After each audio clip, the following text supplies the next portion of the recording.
Assalamualaikum warahmatullahi wabarakatuh. Nama saya Alfian Yusuf dari Nur Rahman, NIM A11 2019 11737 dari kelompok A11 4304. Saya akan menjelaskan materi probabilitas statistik, yaitu yang pertama, distribusi sampling. Distribusi sampling adalah distribusi dari besaran-besaran statistik seperti rata-rata, simpangan baku, proporsi yang mungkin muncul dari sampel-sampel. Distribusi dari rata-rata sampel disebut distribusi sampling rata-rata atau distribusi rata-rata sampel. Distribusi dari proporsi sampel disebut distribusi sampling proporsi atau disebut distribusi proporsi sampel dan sebagainya. Yang pertama dari distribusi sampling yaitu distribusi sampling rata-rata.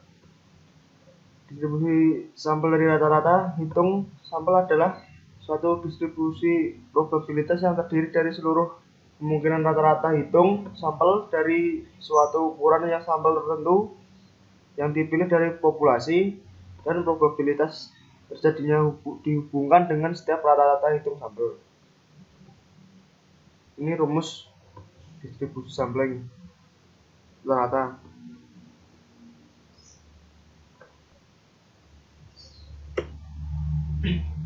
Contoh soal dari distribusi sampling rata-rata. Sebuah toko memiliki 5 karyawan ABCDE dengan upah per jam 2,3,4,5.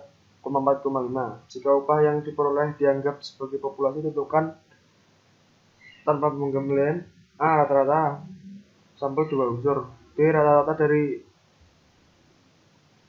di sampel, C. Simpangan baku dari rata sampel. Yang pertama A, ini rumusnya. Ketemunya adalah 10 buah. Ini yang B, temunya 3,4, dan C,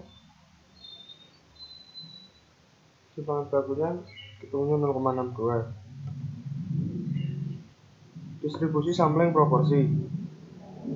Distribusi sampling dari proporsi adalah distribusi proporsi dari seluruh sampel acak berukuran N yang mungkin yang dipilih dari sebuah populasi. Proporsi dari populasi dinyatakan P sama dengan X per N besar. Proporsi untuk sampel dinyatakan P X per N kecil. Ini rumusnya. N sama dengan jumlah N besar jumlah populasi, N kecil jumlah sampel, dan seterusnya. Ini contoh soalnya.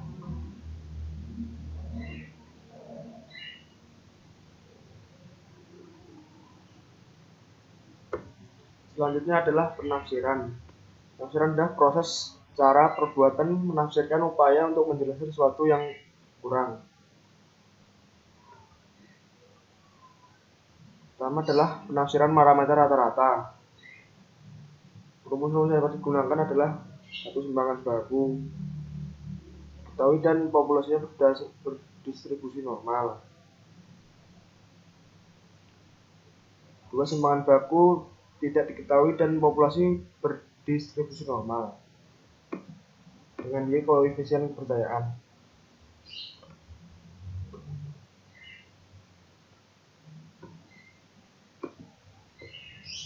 Contoh soal dari penafsiran parameter rata-rata.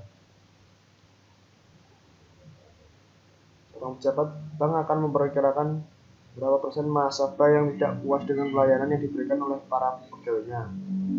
Untuk masa tersebut dilakukan penelitian terhadap 260 orang nasabah yang dipilih secara acak. Ternyata ada 60 orang yang tidak puas. Dengan tingkat keyakinan sebesar 95%, adalah pendugaan interval persentase para nasabah yang tidak puas. Penjelasannya dibagi berikut.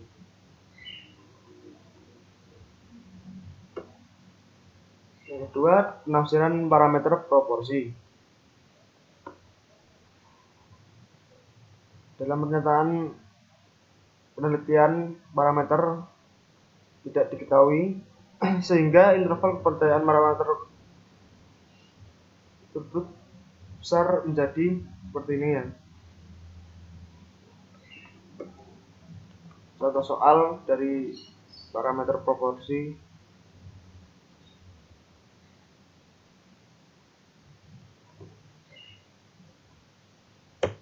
Yang selanjutnya adalah pengujian hipotesa. Pengujian hipotesa adalah pengujian terhadap suatu pernyataan dengan menggunakan metode statistik sehingga hasil pengujian tersebut dapat dinyatakan signifikan secara statistik. Pengujian hipotesis merupakan bagian dari statistik inferensial. Hipotesis merupakan pernyataan yang kebenarannya masih lemah. Agar pernyataannya tidak diragukan, maka secara statistik kita bisa melakukan pengumpulan data dan melakukan pengujian. Dengan melakukan pengujian statistik terhadap hipotesis, kita dapat memutuskan apakah hipotesis dapat diterima. Dalam kurung, data tidak memberikan bukti untuk menolak atau ditolak. Dalam kurung, data memberikan bukti untuk menolak hipotesis. Berikut ini adalah langkah-langkah pengujian hipotesis. Oke, langkah-langkah pengujian hipotesis. Menentukan HO dan H1. Menurut H0 dan H1. Dan selanjutnya ini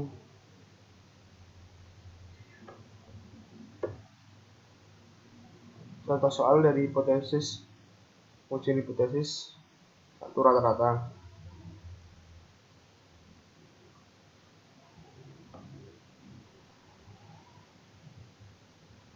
Selanjutnya adalah pengujian hipotesa dua rata-rata. Langkah-langkah uji kesamaan dua rata-rata. 1. Uji atau asumsikan bahwa data dipilih secara acak. 2. Uji atau asumsikan bahwa data berdistribusi normal. 3. Tentukan apakah variasinya homogen atau heterogen. 4. Tulis HA dan HO dalam bentuk kalimat. 5. Tulis HA dan HO dalam bentuk statistik. 6. Cari T hitung atau Z hitung dengan rumus tertentu. 7. Tentukan taraf signifikan normal.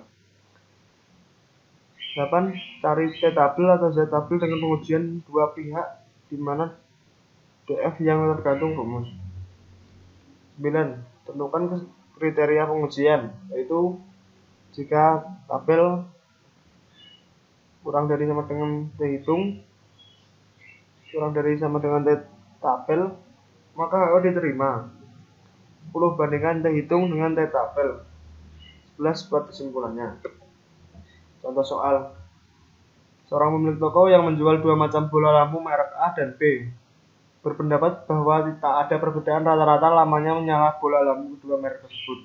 Dengan pendapat alternatif adanya perbedaan, guna menguji pendapat itu dilakukan percobaan atau eksperimen dengan menyalakan 100 lampu dengan merek A dan 50 bola dengan merek B sebagai sampel acak. Ternyata bola lampu A menyala rata-rata selama 952 jam, sedangkan merek B selama 987 jam. Masing-masing dengan keseimbangan bagus besar A adalah 85 jam dan B adalah 92 jam. Dengan menggunakan alfa sama dengan 5%, ujilah pendapat tersebut. Ya, ini pembahasannya. Langkah pertama merumuskan hipotesisnya. Ini ketemunya ini. Dan langkah keduanya menentukan taraf nyata. Terus yang ketiganya menentukan kriteria pengujian. Yang keempat menentukan daerah keputusan. Sekian dari saya. Terima kasih. Assalamualaikum warahmatullahi wabarakatuh.